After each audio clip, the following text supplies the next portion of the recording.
All right, there you Is go. it okay if I stand? We require. Thank you, Sir Earl, Sir Sweeney.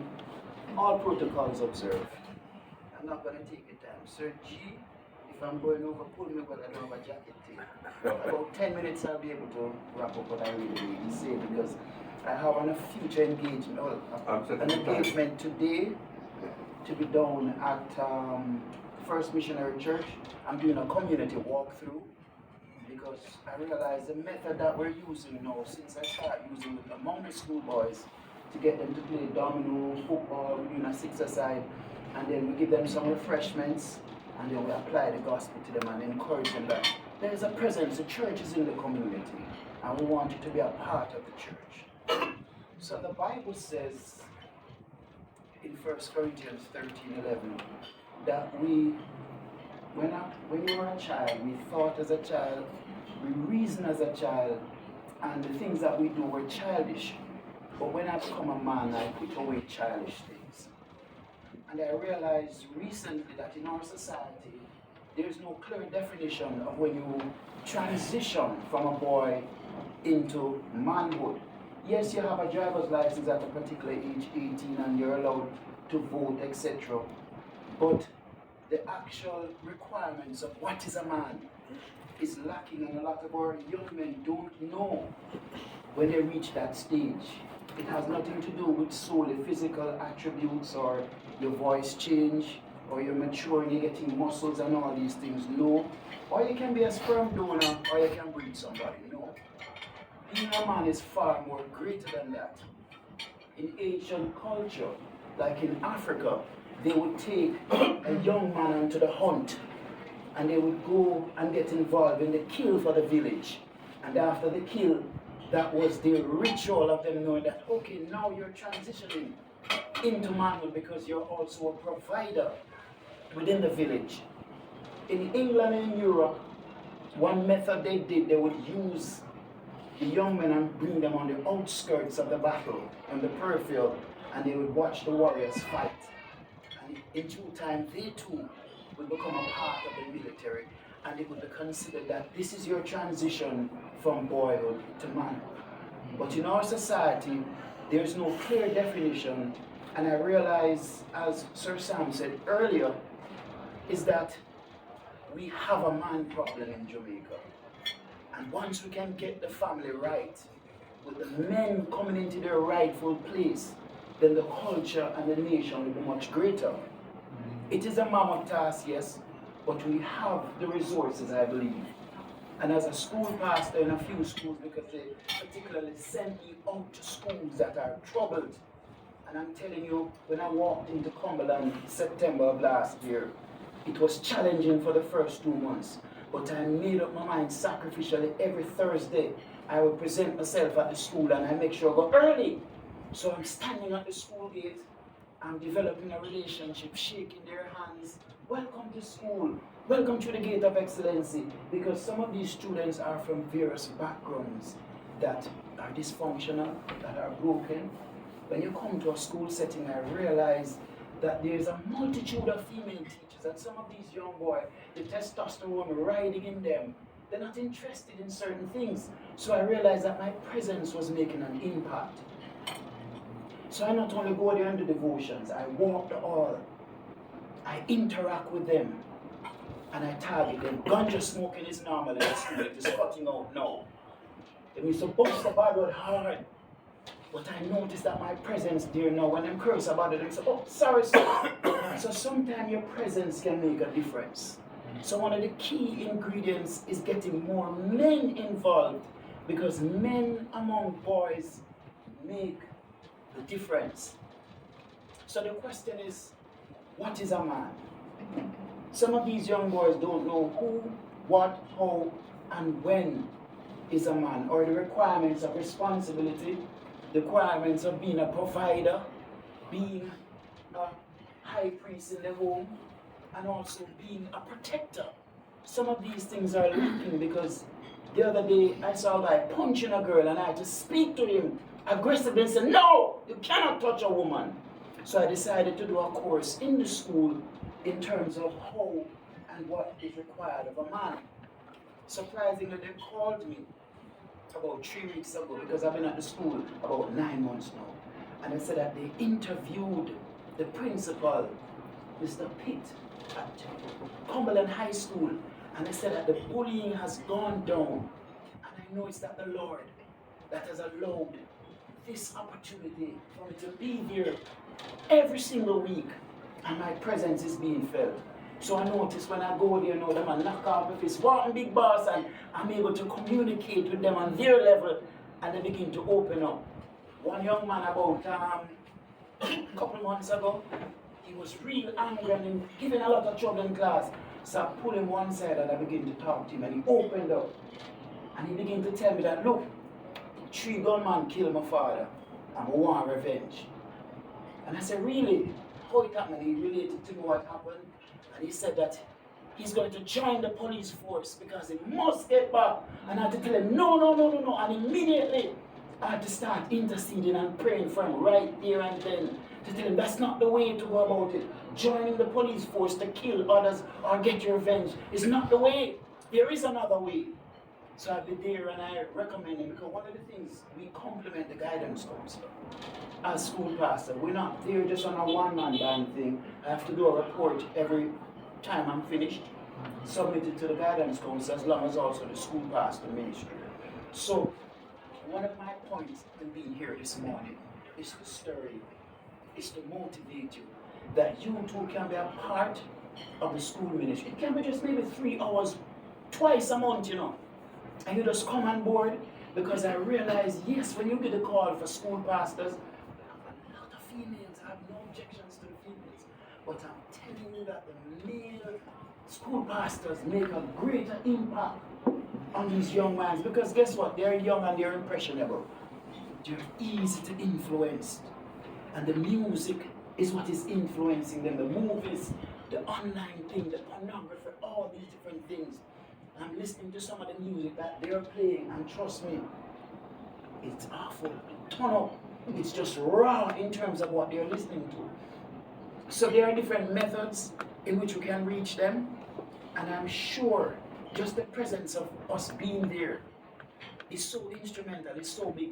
I used to walk through Grand Spend community every Saturday, and then I realized the 24 group of us, we bought some t-shirts, and it was purple t-shirts, and we walked through the community, and then I make sure on Sunday morning when there's an altar call, because there's some people that are scared to come up, you know. So I walk the aisle in the church, and I sit beside them and say, would you like to pray with me? And one particular Sunday, there was a young lady at the back of the church when I reached down there, and I said, would you like to pray for me? She said, I know you, you know. I said, really? I see you every Saturday walking through the community. You never talk to me, but I decided to come to the church. I said, my God, just the presence of me being in the community makes a difference. Because the first week we went into the community at Grand Spend, they were aggressive towards us. Well, we know they come here on a pretty shirt and a necktie and stuff, and I'm no business with me. But I kept on going. And then pretty soon that ground that was real tough, we begin to plow it, we begin to walk it. So then I decided, let me grow a beard, let me take off the tie, put on a t-shirt, go with my shorts, go into the community. And I'm able to talk to different characters within the community, because Paul says, you know, I become what? All things to all men, that I may win them. So I realized, no, grow the beard, look different, go into the community. You don't have to grow your beard, but you're on a level now without a suit and tie. And let's say that 70% of evangelism is one-on-one, personal, you know, where you impact people in such a greater way. So it's now a stir for us as men to, yes, the 4 walls of the church is good, but sometimes we have to dedicate some time to come out of the 4 walls of the church and then able to impact young men. There's another young man that chopped another student, went to the agricultural department, took up a machete and chopped another student. And they called me that Friday and said, listen, Pastor, we have a serious issue. I said, well, if he chopped him, police have to get involved. But send me a list of all the troubled students in the school. Because when you get the list, then you can identify some of these individuals that are giving problems in the school. You can target them. So then I say, you know what, they're at a school that they consider a non-traditional school. I realize a lot of the students don't have much confidence. Only 10 minutes going. And they realize that without confidence, they just go to school for the ritual. So I begin to challenge them. And I explain to them that, listen, they are, one more minute, they are a situation where there was a breakfast, and I noticed there are 12 of us, like the 12.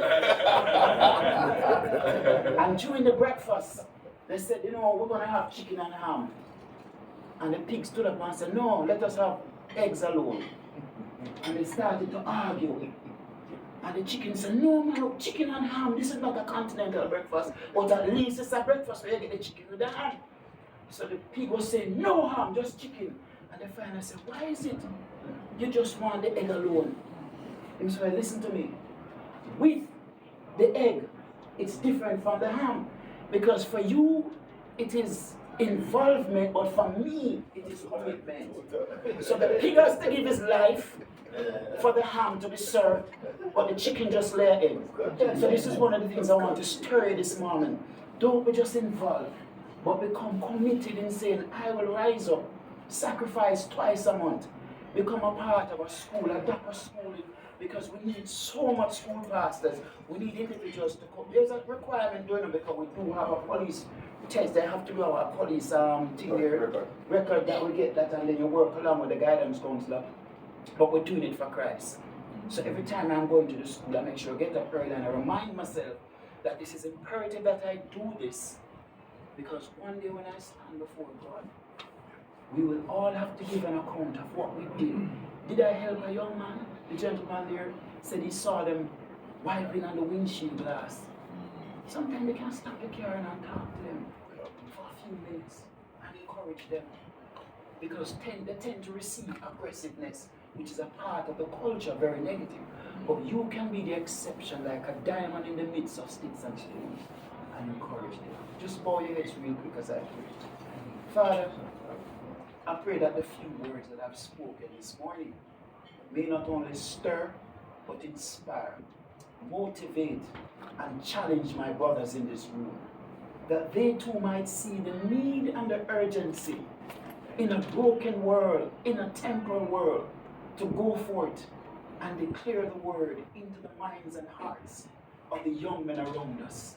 Yes, people may say negative things about our young men, but the gospel is still applicable in this generation. We have the tools, you have equipped us with the experience and the knowledge. There are a vast array of different knowledge and talents within this room.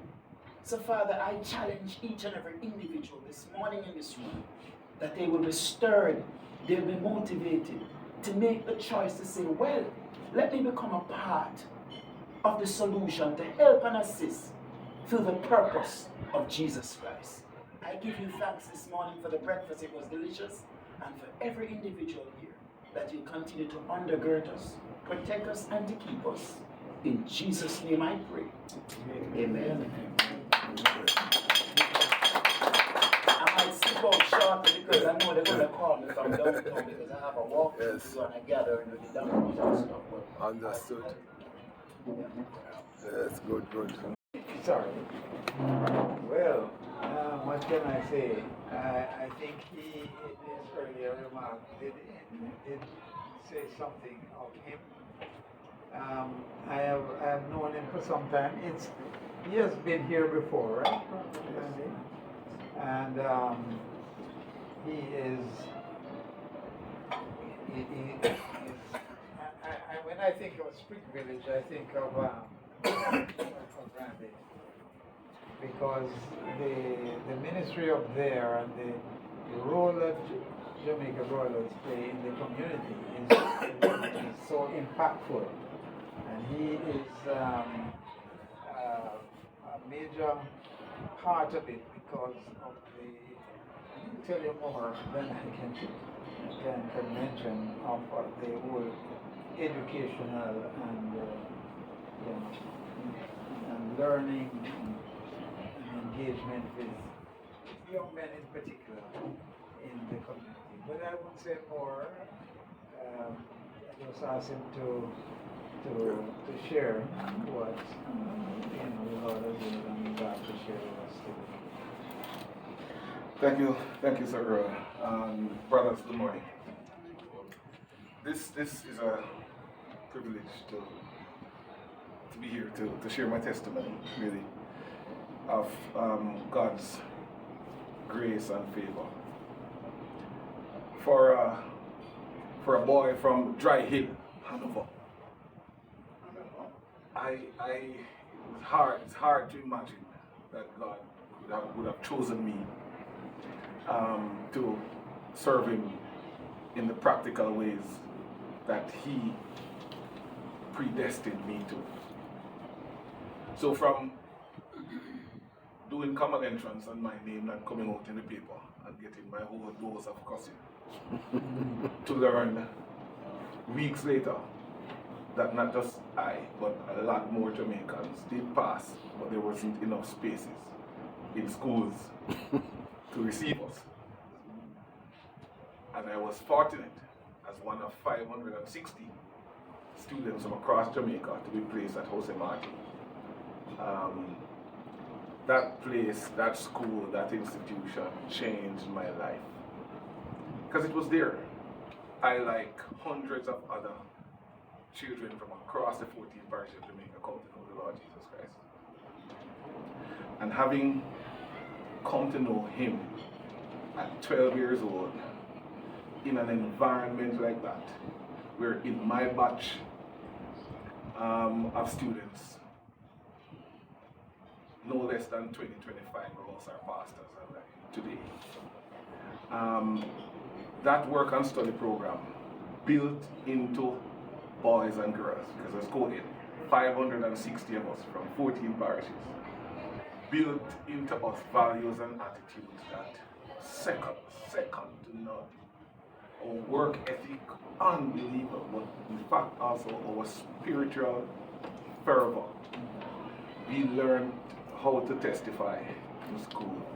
We learned to preach in high school. We learned to witness in high school. And we were able to experience God in such practical ways. So much so that at 17, when my vision was failing and I wasn't doing too well academically, I prayed and said, God, you help me through high school. I'll devote the rest of my life for you. He did. He did. And I kind of forget that I had made that pledge. And then he reminded me that I made that pledge. And I quickly readjusted because I'd come to love the Lord. I'd come to love the Lord. And I've realized ever since that God has promoted me as a young person, as a young man. We developed a father-son relationship, unique. It has been.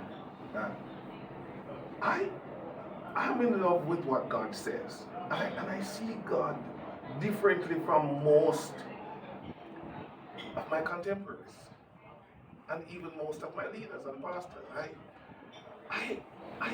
I struggle to see how the church believe and practice God. You know, you believe the word, you teach it, but when it comes to expecting God to, you're still struggling. And I'm saying, but so I struggle, and I share an example of this. So I've been at Cornerstone because, you know, I wear my Sunbeam shirt today because, again, of just the journey of God grabbing a hold of me. And when I made that commitment, He held me to it, and we've been walking through that commitment and His word.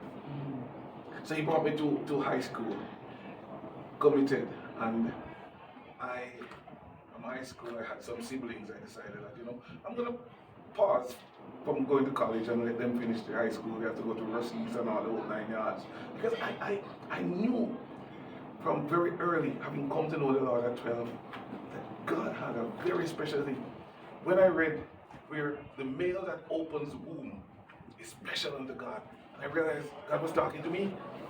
I realized I personalized it. I said, my God, what are you up to now? And I started to look closely at this. And I saw him leading me into, through a phase. I was so shy. I was so bashful. I couldn't put two words together. And I'm in high school and I'm saying, God, help me through this. I need to be bold. I need to get rid of this shyness. And I quoted the scripture and said, Lord, your word said, if I need anything, if I lack anything, I'm to call upon you. What do you think? He answered. And the rest is history. I mean, God has moved me from that Freddy, delivered me from that Freddy, to the place where we have this special relationship. I was sent from Sunbeam Boys Home because at 18, when I was recruited into Sunbeam to be the superintendent of a boys' home at 18, we had big plans. And the big plans led me to Cornerstone to be trained as a teacher to establish a VOTEC at the boys' home, skills training center at the boys' home. But the Lord wouldn't have that. Instead, the Lord would have me to go back 7 years later to implement the VOTEC in Spring Village, where Sunbeam Boys Home is. So, there was this Macedonian call, really and truly, because with Cornerstone, as the Lord was holding me to this commitment to serve Him for the rest of my life, He led me to Cornerstone to be trained to implement a vocational program. But what I didn't know, that God had people like Francis Hill at Cornerstone and others at Cornerstone, and I then joined Cornerstone to pioneer prisoner rehabilitation in Jamaica. And it was at Guncourt. We went in and we grew. We had students, Pratt and Morgan, those guys who were doing life sentences, whose sentences were commuted. They went to the gallows. Like Pratt, he was at the gallows 4 times. I mean, he would be taunted. You're going next to be hung and all that stuff. And he would show up to be hung one morning and the hangman didn't come to work. How the next time the gallows didn't work. You know. So what happened when we went in the Guncourt to train? Most of our students were men doing life sentences. Because we're brilliant. They spend their time studying. And we were able to teach them technical skills, but also lead them to Jesus. We led them to Jesus. So we grew out Guncourt. And we are now in GP. And we got 3 acres prized acreage of Kingston. Hand over to us on Tower Street. Many folks don't know that there's a tunnel on the Tower Street that brings you over to this brickyard, where most of the red bricks that built downtown or Kingston was built. But we were given that, and we built out an industry in GP. And each day, the authorities, the prison guards, the wardens would bring me 100 inmates. I could sing to them, dance to them, preach to them, or teach them life skills, technical skills, and the gospel of Jesus Christ. I was busy doing all of that. And by now I had invited my wife to come into the prison with me. So she was my assistant in the prison. But God had used Cornerstone in tremendous ways.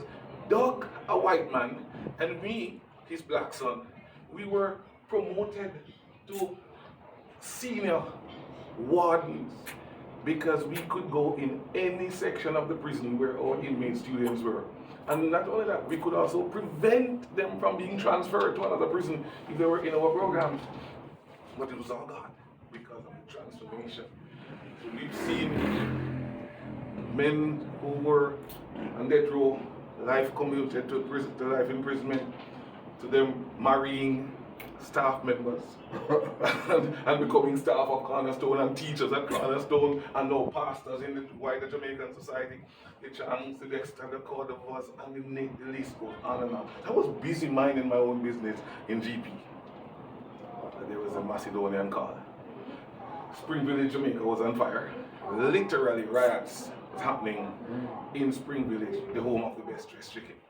Because one bold Major Neil Lewis the Lewis fame, but yes, Family Life Ministries and other ministries and Cornerstone, because he was chairman of Cornerstone at the time, to referred to the people of Spring Village and the Jamaica Brothers Group that there was this organization that was actively into community development, skills training, and that the people of Spring Village could benefit from the work of this organization. But interestingly, Major Neil Lewis himself, a family man, so he recommended to the community, and this was an imposition by Jamaica Brothers and the community, because there was community leadership, and they said, listen, they needed to attract a couple, a Christian couple, man and wife, to come into Spring Village.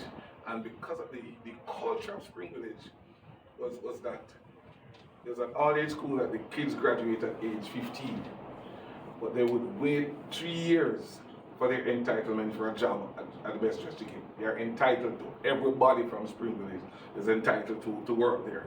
So it wasn't a community that had academic aspirations per se, the job. And listen, to work at the plant, they were well paid. They were better paid than teachers at the time and other professionals at the time.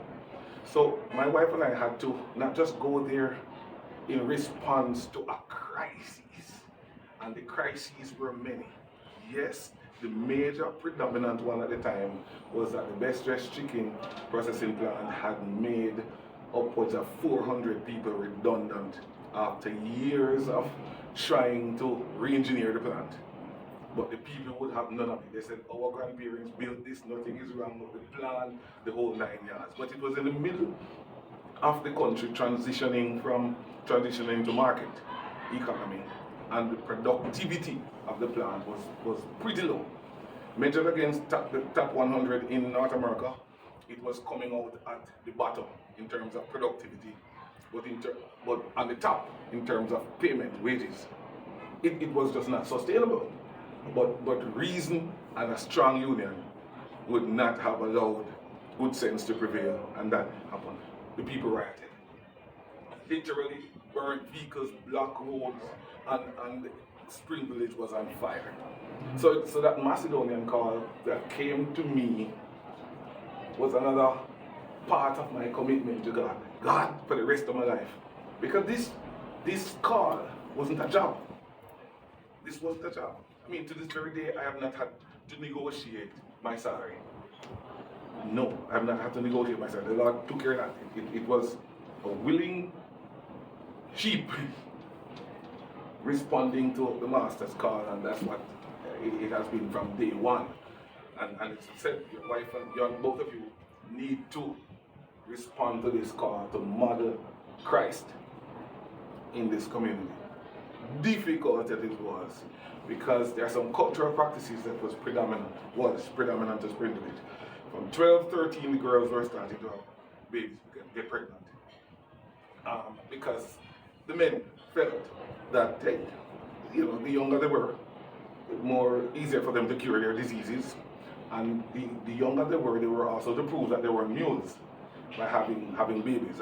It was a mess. So 20, 25-year-old grandparents, it was a slippery slope, because they didn't go to the holiday school for academic advancement. They go there for babysitting. They were just sent there to get out of the yard, get out of the house. And they were predominantly not very good academically. They graduate at age 15, can't read and write. It was a mess. So getting in there require a total transformation of the people. So it wasn't just responding to an economic crisis.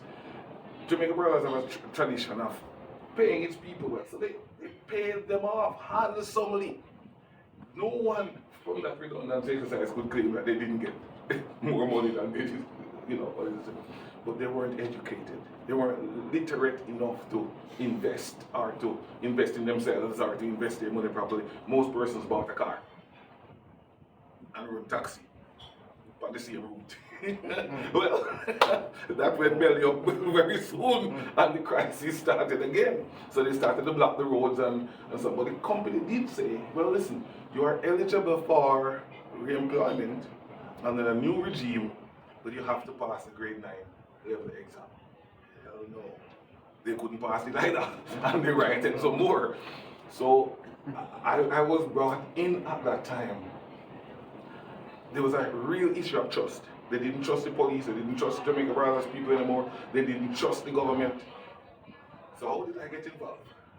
But God had handpicked a guy because the boys' home was in this community. And working at the boys' home, I used to go by the school in the community to coach the football team. And I get to go to the churches in the community. So when the lot fell on me and that Randy was coming, they kind of know me because my younger brother Andy was playing on the community football team and had married somebody from the community. So the setup that God put for all of this to happen because he had a bigger plan. First you could see that the school was intended to be at the boys' home. That wasn't God's plan for it to be at the boys' home. It was to be in the community. And I'm going to skip some stuff and get to the fact that when I got there and the people, there was the mess of the community was, although the chicken plant had a program of its generosity. It was so generous. It would greet the babies when they were born, it would bury the dead for the people in the community, everything. All of that was happening, but the community lacked leadership and structure. So when it got there and the mess, because by now hopelessness had stepped into the community.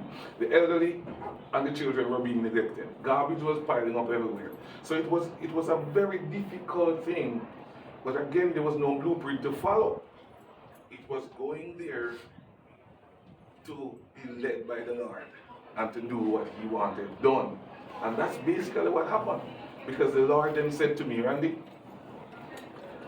and he said, I want you to go work with my people.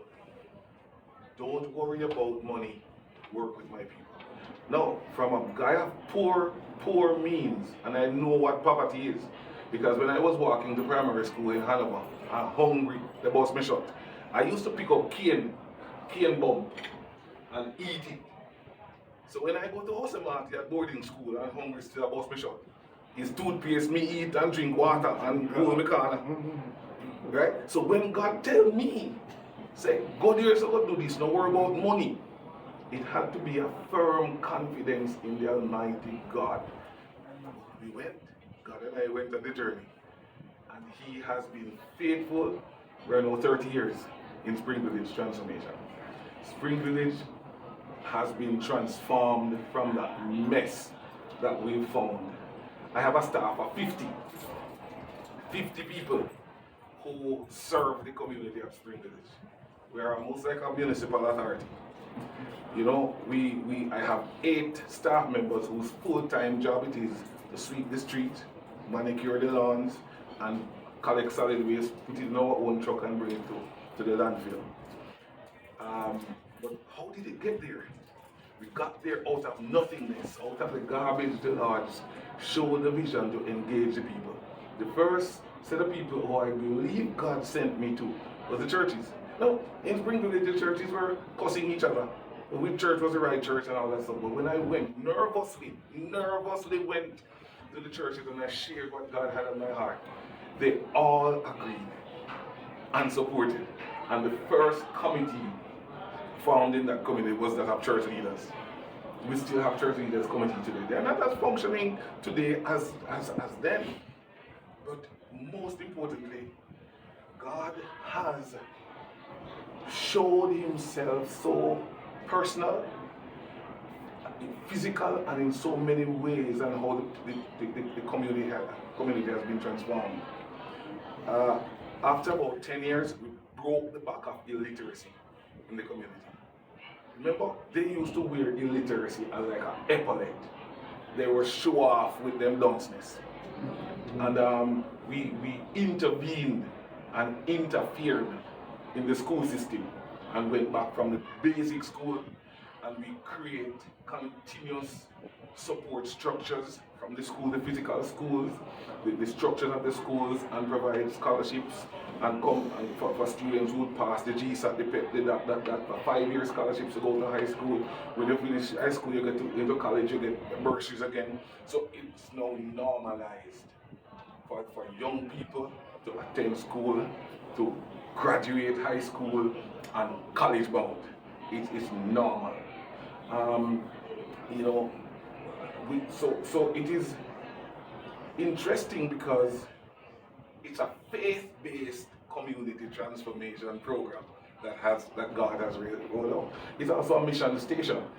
I host dozens of missionaries in the community, in the homes of people, or at the community center, where missionaries come in, pray with, teach, hug, love on people, and the people's lives are being transformed. It's hard work, it's dirty work, it is selfless work, it is a calling. So I consider myself to be a missionary in my own country. So I'm a missionary to Old Harbour. Through this missionary work, the Ministers Fraternal in Old Harbour was formed. I formed the Chamber of Commerce in Old Harbour. I'm a director on the board of the Chamber of Commerce. God has used me as a connecting point because there is a trust deficit throughout Old Harbour. Old Harbour Bay, Old Harbour, there's a trust issues. So God used me as the anchor guy who aligns himself with this, and then people believe and people support, and then people, and I slowly pull myself out and let them on. And you know, sports, youth engagement, the CDCs, the local governance structure, very intimate with everything. There's people who prefer to refer to me as the mayor of Old Harbour. And I proudly say the one that does dirty work, because I'm a dirty work specialist. The Lord has given me favor, and for instance, I walk through the Jamaica Brothers Group, any of the companies, and I'm seen like a manager. It's just a favor of God. He opens doors. I mean, Jamaica Brothers invest millions in that community through me. There is one, but I tell you, the devil has these plots and these tricks. The devil came up with this idea to tear me down, and he caused somebody to come right on the same campus and wrote a letter, sent it to the Governor General, sent it to Robert Levy of Jamaica Brothers Group, and sent it to every major partner in the program, and told them that I was a thief, that I was robbing up the money that Jamaica Brothers was committing, and that I was treating my staff as dirt, and I was skimming off all of the resources to myself. And the Governor General got the email. I was in a management meeting. One of the partners called me and said, "What is this email?" I said, "What is it you're talking about?" I said, read it to me. He read it to me, and I said, "Send it to me right now." And as the email hit my computer, I opened it and I read the entire email before my senior admin team. And I said, "Just give me a minute." And I then send the email to everybody in my inbox, because I wanted everybody who knew me and were praying for me and were supporting me and know what we're doing. I wanted them to see what was happening. The Governor General called Robert Levy, Jamaica Brothers Group, and said, "I want you to investigate this." Robert Levy brought me into his office and said, "Randy, let's talk about this." And as I started to talk to this man who I respect so much, he called his assistant and he said, listen, I want you to take this dictation for me. So I figured that she was going to take verbatim what I'm saying. Our TV said to her, to the Governor General, the Jamaica Brothers Group is totally satisfied and confident in this person to continue leading of the organization, work and what we support. Again, I was vindicated, but that didn't stop it. The board of advisors in the community felt that it was a police matter and that this should not be left like that because it was tarnishing my reputation. And I said, no. I can't afford to go to court. It's going to waste our time. I said, what do you suspect? What do you recommend? I said, you know what? Let the people of the community decide. You know what I did? I put a town cry together and I wrote the ad for the town cry. And I said, thief, thief, thief, Randy Finnikin a thief. Come to the community center today to hear about all of this, what have been that. Oh yeah, the people gathered. They gathered. The multimedia projector was there. The letter was open on the screen. People gathered to hear about the thief. And probably to deal with the thief as how you deal with thief in Jamaica. But it was the so-called thief facilitating the meeting. So I read the first paragraph of the email that was circulated to everybody. By the time I reached the second paragraph, people started to walk out of the auditorium. They left the meeting, the room, they walked out. They said, that's not true.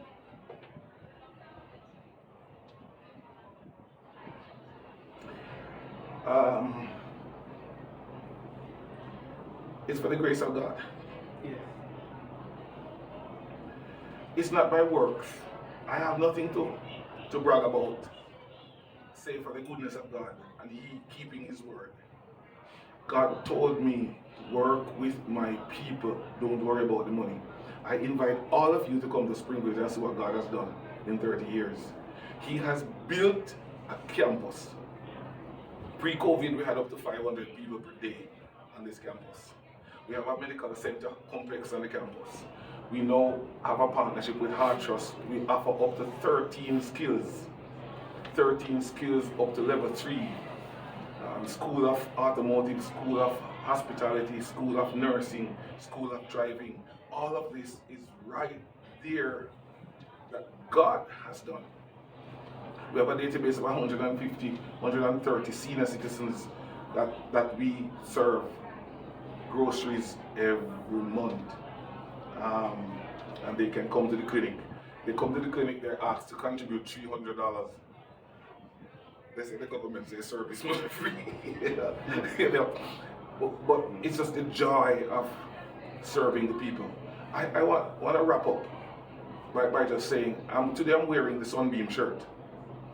Because God would have it started at Sunbeam. And I don't think He's ending in that Sunbeam. Because from a boy of 18 who became the superintendent of Sunbeam, now I'm the chairman of Sunbeam. But I serve at Sunbeam because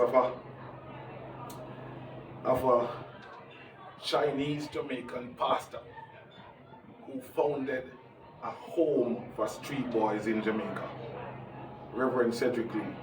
I live my life to honor him because of what he did for our people, our boys. And there are other reasons why I serve today, but just this morning I just want to say, Sunbeam is 50 years old, and is a model, the model residential boys care and development facility in the country. Until last year. Until last year, the CPFSA, Child Care and Protection Agency, intervened and claimed that they discover a culture of abuse at Sunbeam. And they had first mover advantage. They went to the media. They said all of these lies. The government agency said all of these lies about Sunbeam, the leading boys residential facility in Jamaica. And I can tell you it's lies because they told the lies about me too. The CEO herself called me the Monday and said, Randy Finnikin, I'm CEO of such and such and such. I'm calling you out of respect for you. Never know this lady, never met her before. And I said, why are you out of respect for me? I am letting you know that the minister has pulled Sunbeam's license. And by this Thursday, we are removing 52 boys from Sunbeam. I said, Miss, that's not what the law says. If you discover something about us, I need to know what you discover. First of all, I need to get a letter from you, or you need to send a letter to the management, copy me, but how are you going to close a facility that we have not even received one complaint from you? You have discovered a culture of abuse that we don't know of. What are you doing? She says, I have the power to do it. She didn't know she didn't have the power. So she wanted to close it, move the boys, the court. She later found that she didn't have that authority. We went to court. She found out she has to go to the court. So she brought the summons for court. Get the summons served on us like 6 p.m. for court the following morning at 10. We went. And the judge would have none of it either. And put it off for another month. The next month the judge would have none of it either. But what did they do? They used their power and their money, and because the government agency went to the Supreme Court. The Supreme Court gave them an order to move the 52 boys. To where? You know, they built another facility. Now, Sunbeam was the number one center where children in need of care and protection would. They didn't have anywhere else but Sunbeam to go. But with this diabolic plot, they were able to build a facility that they would close Sunbeam and have the boys put to. They staffed the facility, waiting for the home to be closed. They staffed it. At court, when they weren't having their way, the lawyer said to the judge, Judge, this is costing us a lot of money. We have hired people. We have this. They got the Supreme Court to give the order. We complied. We didn't make any noise about it because we were told not to. It's a case of matter. But thank God, God vindicated. We borrowed money, begged money, and get the court. We made an appeal, Court of Appeal. The Court of Appeal gave an order. We were vindicated. The Court of Appeal ordered that what the Supreme Court did was wrong, was error. The Supreme Court has no jurisdiction. They offer costs to Sunbeam. So all our legal costs, the CPFSA is to take care of, and our loss. What they did bankrupt Sunbeam. We lost all our sponsors.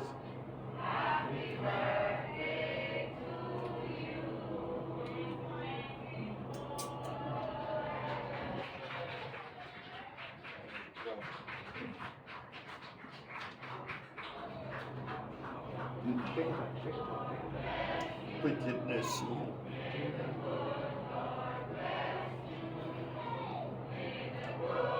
Today,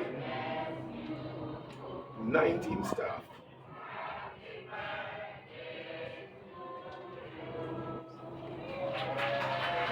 have not been paid for a year.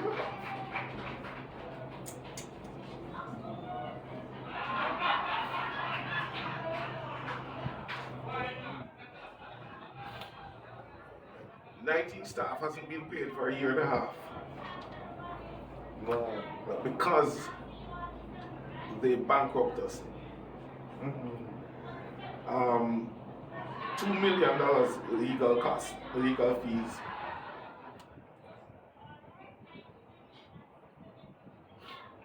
And even though the Supreme Court has awarded costs, we're told that we may not get this money up to 6 years. It may take.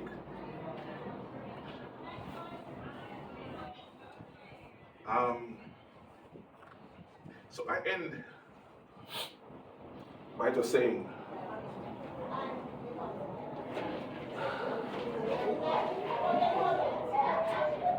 we need your prayers, because we are in the throes of restarting Sunbeam.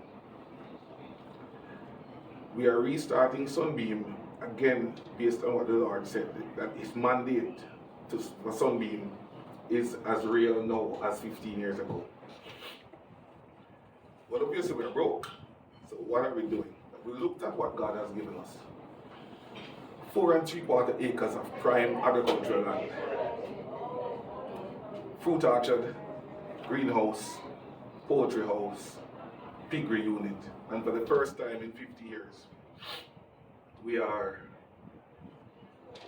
started a commercial farm. From that venture, we hope to fund the home. And with God's help and His people and whatever.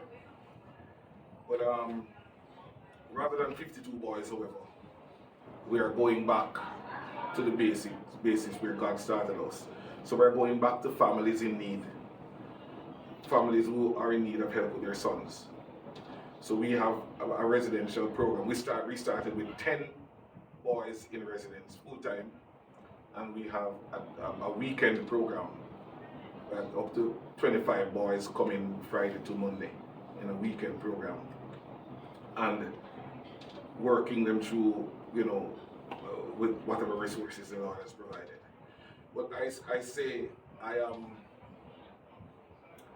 as a local missionary, one passionate about raising up the Jamaican man, mending boys into men, for a whole society. So you have seen the Spring Village model. As I said, there's an open invitation, and you don't need an appointment to come to Spring Village. You're heading north coast, south coast, stop by. And at any time you can see for yourself what God is doing. A youth program that is vibrant. 2 soccer team, football team. Pre-COVID, we had a track team.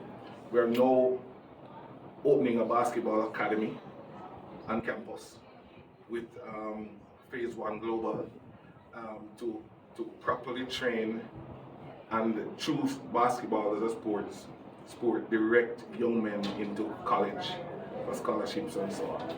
So all of this is what God has done, and is continuing to do through His people. It was a pleasure sharing with you this morning. The Lord bless you.